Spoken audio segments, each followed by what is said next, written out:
Hello and welcome to Las Vegas, Nevada, to the Strip. I'm Shawn from Miles to Memories and so glad to have you on the channel, and I want to show you around the Strip as the sun goes down, see some of the cool sights and sounds. I hope you enjoy it. If you are enjoying our videos, please smash that thumbs up button, subscribe to the channel, hit that notification bell so you receive notifications of all of our videos. We're gonna take quite a fun tour here, see some sites that maybe you haven't normally seen, take a look at a couple casinos, including Harrah's and Treasure Island, and a lot of cool stuff out on the Las Vegas Strip. This is Gordon Ramsay's Fish and Chips. My managing editor, Mark, on the website loves it, so I can't walk by here and not mention it. Some of the best fish and chips in Vegas and much cheaper than Gordon Ramsay's restaurants. So I'm gonna admit I did like this be better before they built this monstrosity for the zip lines. But I don't think it hurts the thing too much. Looks like we got Minnie Mouse maybe. Definitely got some characters up ahead.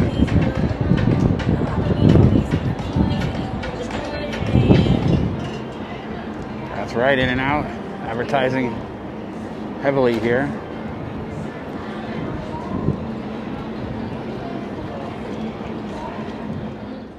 Linq Hotel features 2,640 rooms, and it opened in 1959 as the Flamingo Capri Motel.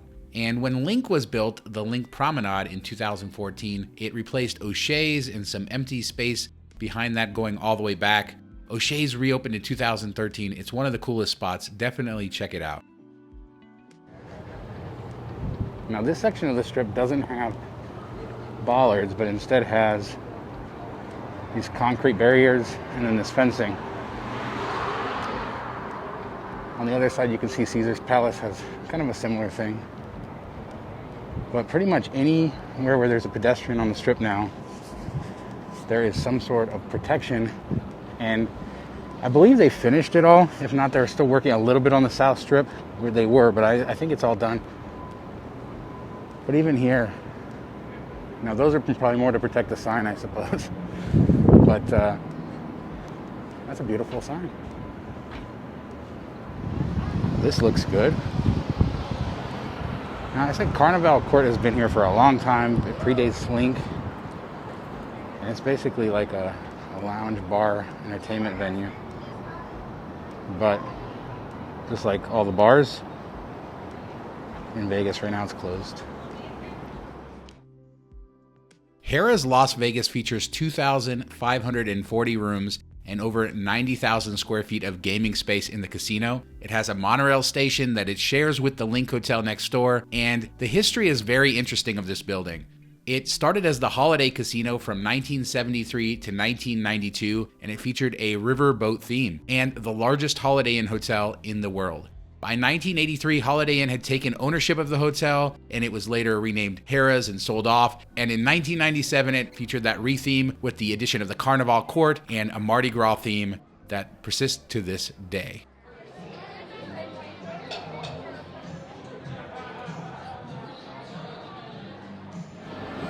I feel like I didn't give these two the time they deserved in the last video, because there was somebody here taking a picture and I was just trying to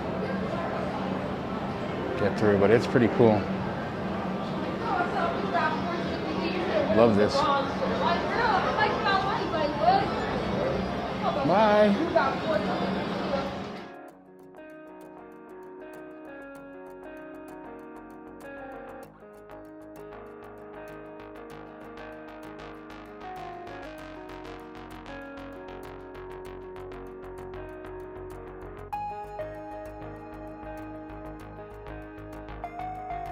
It's not every day that you can take an escalator up to McDonald's, so let's do it. I'm not going to eat here, but also love these Chipotle and Panda Express signs. This is such a wacky building over here.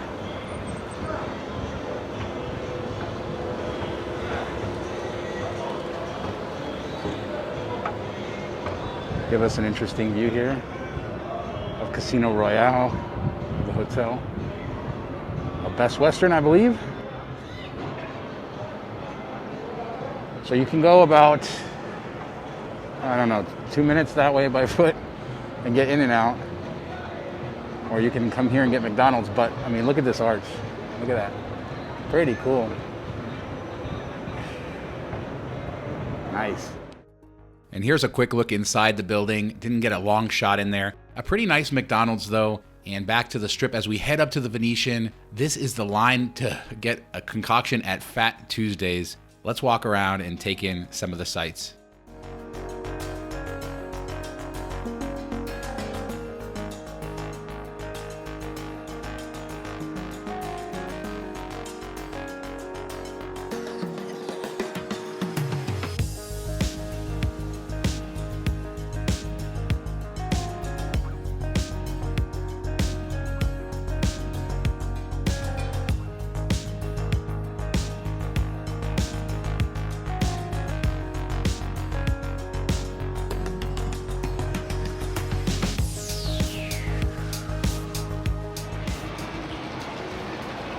I like this area. It makes it feel almost like a city, or I don't know, it makes it feel more real.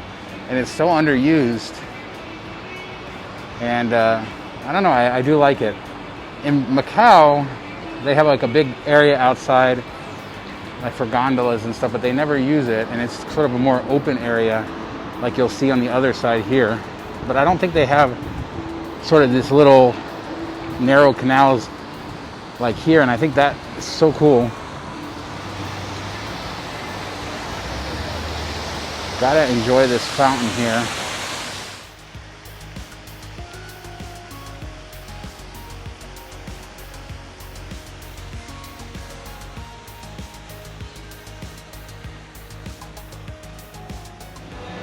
And here's another example. You can just see how intricate the theming is.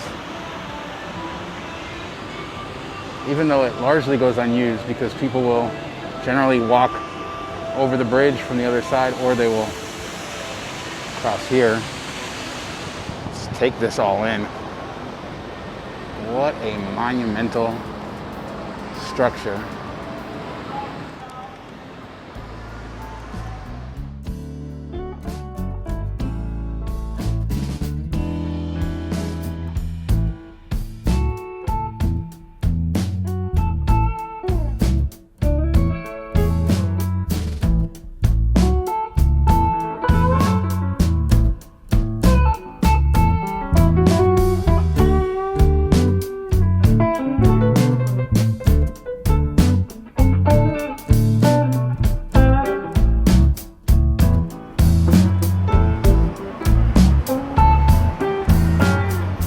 So in Macau, this area just is not used. I've never seen it used. It's sort of a similar area where the gondolas can come outside. This time of night, probably nice to be outside. Doing this about a month from now would be even better.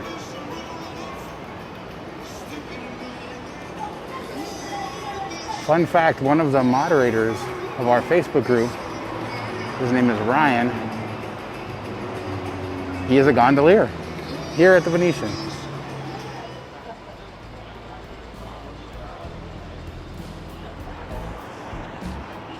Let's stroll along with a couple as they get their gondola right.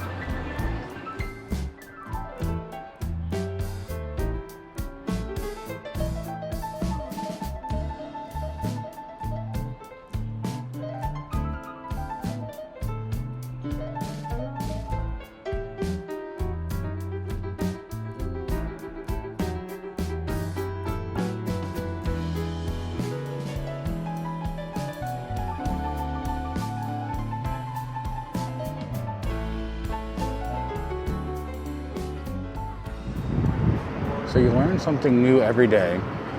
So out here, the gondoliers don't actually sing on the gondolas. They drive the gondola by this platform where this person will sing to them, the performer. And I have another angle I'll cut in here from behind them. Hopefully you can hear.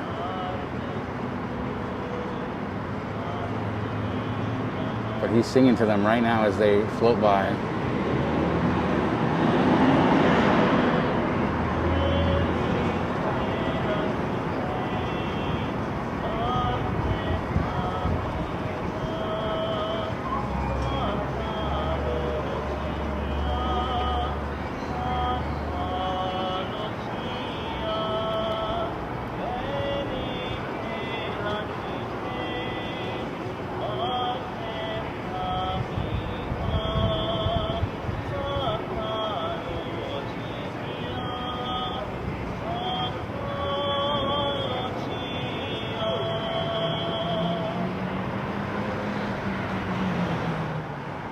Pretty cool.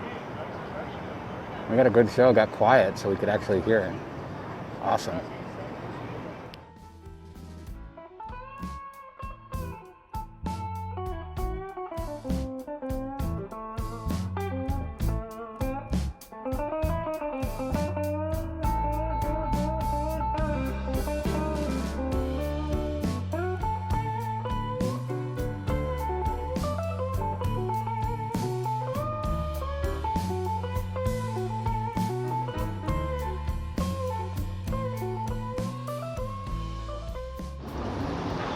So everybody knows that the pirate ship used to travel and go and get into a pirate battle. The tracks are still here somewhat. They built a CVS, essentially where the pirate ship used to stop. So when they did that, they just cut the track right there. You can actually just see it sliced right off. And then this building that holds the Avengers and CVS sort of sits on the corner where that ship used to sail out to. But man, I mean, it potentially could move a little bit, right? That sidewalk's for losers. This one's for pirates. The pirate battle opened in October of 1993 with Treasure Island and stayed largely unchanged through 2003 when it was rethemed to Sirens of TI. In 2013, it closed and was replaced by that CVS just 2 years later, and the Avengers attraction a year after that. These ships shall sail no more in the waters of the Las Vegas Strip. Those black doors used to pop open and explode during the show, and pirates used to jump all over, and it was just a glorious thing. Look up videos of both versions of it, and I'm not going to pretend I remember every detail. But I think it was the British first pirates in the beginning, and then you had the Sirens involved in the second version. So the last time I came here, as I walked in, I had said it looked run down, and that's just because the doors looked really run down. Treasure Island is still, I believe, a 4-diamond hotel. So I figured we'll walk around it a little bit more than we did last time in different areas and see. I still contend these doors look very run down. Very old school too. Indeed, I was really happy that I decided to visit Treasure Island again because it is pretty nice. It is not totally run down. There are some areas where they could definitely do some maintenance, but there's some incredible theming that I found that I don't normally notice when I'm through there. So I was glad I came back through here. It's very, very empty, as you will notice, compared to some of the other casinos and areas we saw. Definitely has to be struggling. Let's walk around a little bit more, take in some sights of the casino, see what's going on, and then I'll be back with you a little bit later.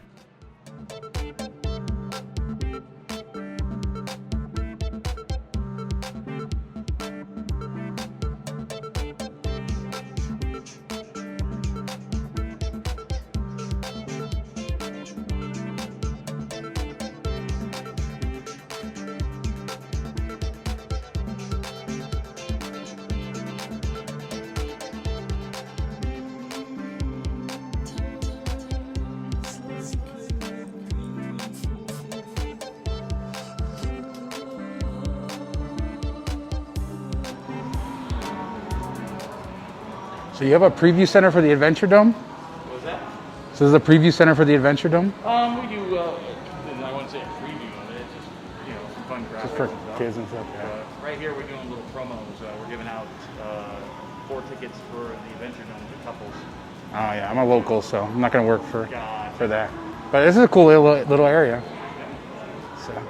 Now let's talk about the theming that's still here. When you go inside Treasure Island, make sure to look up. And admittedly, that's something that I haven't done regularly because I didn't realize there is so much theming still left from the old days of the pirate theme of this building. And here are some great examples just in one spot looking up, seeing all of the theming still left. And we're going to walk towards the lobby. The security guards would not let me film the lobby, but thankfully we can head outside to the entry area and see some of the theming that's still there in the ceilings from way back in the day when this was built. A different time, a different era of Las Vegas. This was a hotel meant to be family friendly. It had a giant arcade, welcoming families and people of all ages to the Strip. Things are a little different these days, but thankfully some of that still remains. Let's walk south towards Caesar's Palace, the Forum Shops, and I'll catch you down there.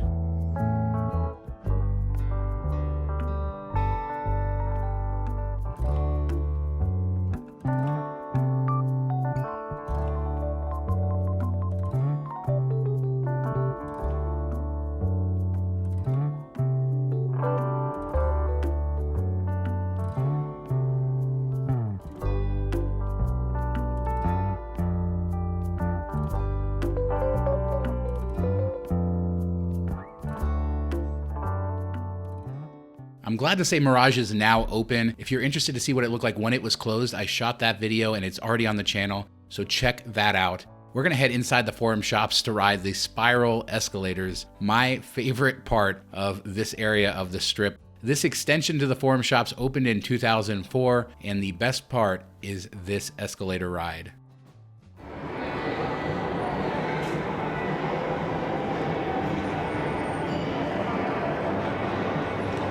This is what it's all about.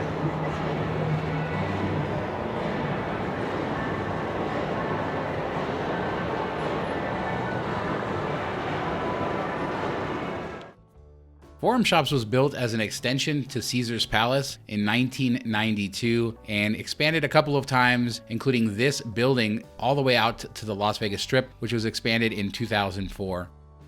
As you can see from the camera movements, I highly recommend checking out the theming in this area and the ceiling and the statues. It is really spectacular. One thing that's quite interesting if you're outside is that sign is so hot. It creates so much heat. I could even feel the heat in standing right there, looking out the window. It is definitely worth walking around here just to see this theming, just to see the ceiling, and of course, to ride the spectacular and miraculous spiral escalators, my favorite thing about Caesar's Palace and the Forum Shops.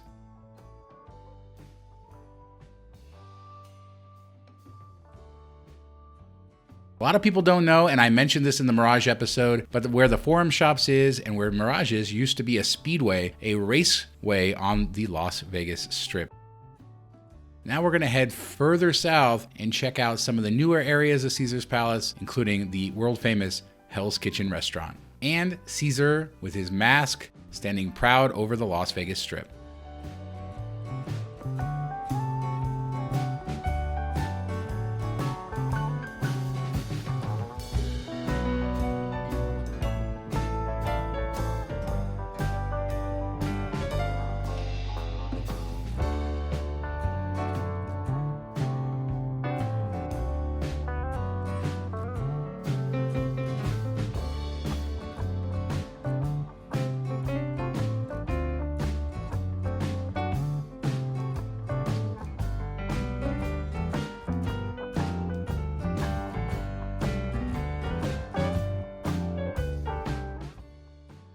So happy to see the Caesar's Palace fountains wide open here on the Vegas Strip once again. They have covered them over a couple times in the past, including most recently for a Samsung pop-up store. This is a much better look than that. I had a great view of this area from my room at the Flamingo, and I recently posted the full review and overview of the Flamingo. So I definitely recommend checking out that video because I really did enjoy the history of this building, and I think a lot of people tend to overlook it. Now we're going to close out at Hell's Kitchen, Gordon Ramsay's restaurant that opened in early 2018. This is a new icon on the Vegas Strip, one of the most popular restaurants in Las Vegas, and it is certainly open. Thank you so much for watching, for listening, for following along. Smash that like button, subscribe to the channel. So many Vegas tour videos, construction videos, hotel reviews on the channel, and more to come. We'll see you guys next time. Bye.